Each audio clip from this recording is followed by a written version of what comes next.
തദ്ദേശ തെരഞ്ഞെടുപ്പിൽ കണ്ണൂർ ജില്ലയിൽ ചരിത്ര നേട്ടമുണ്ടാക്കിയിരിക്കുകയാണ് ബി.ജെ.പി. പല പഞ്ചായത്തുകളിലും ബി.ജെ.പി. സീറ്റ് നില മെച്ചപ്പെടുത്തി. അതിനിടെ കഴിഞ്ഞ തെരഞ്ഞെടുപ്പിലെ തിരിച്ചടി കോൺഗ്രസ് മറികടന്നു.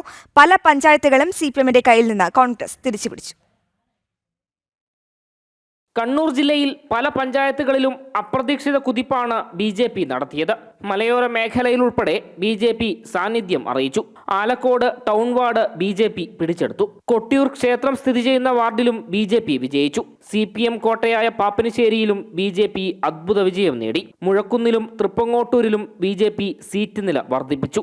അതിനിടെ ജില്ലയിൽ CPM-ന് കനത്ത തിരിച്ചടിയാണ് നേരിട്ടത്. കോർപ്പറേഷനിൽ കഴിഞ്ഞ തവണ 19 വിജയിച്ച LDF 15 ഡിവിഷനുകളിലേക്ക് ചുരുങ്ങി. ഉദയഗിരി, പയ്യാവൂർ, ചെറുപുഴ, കണിച്ചാർ, കേളകം, ആറളം, നാറാത്ത്, കുന്നോത്തുപറമ്പ് പഞ്ചായത്തുകൾ LDF-ൽ നിന്ന് UDF പിടിച്ചെടുത്തു. പയ്യന്നൂർ നഗരസഭയിലെ കാരാവാർഡിൽ പാർട്ടിയെ വെല്ലുവിളിച്ച് മത്സരിച്ച CPM മുൻ ബ്രാഞ്ച് സെക്രട്ടറി വൈശാഖ് വിജയിച്ചു. വാർഡിൽ LDF സ്ഥാനാർത്ഥി 3-ാം സ്ഥാനത്താണ്. ഗ്രാമപഞ്ചായത്തുകളിൽ LDF 49 UDF 21 വിജയിച്ചു.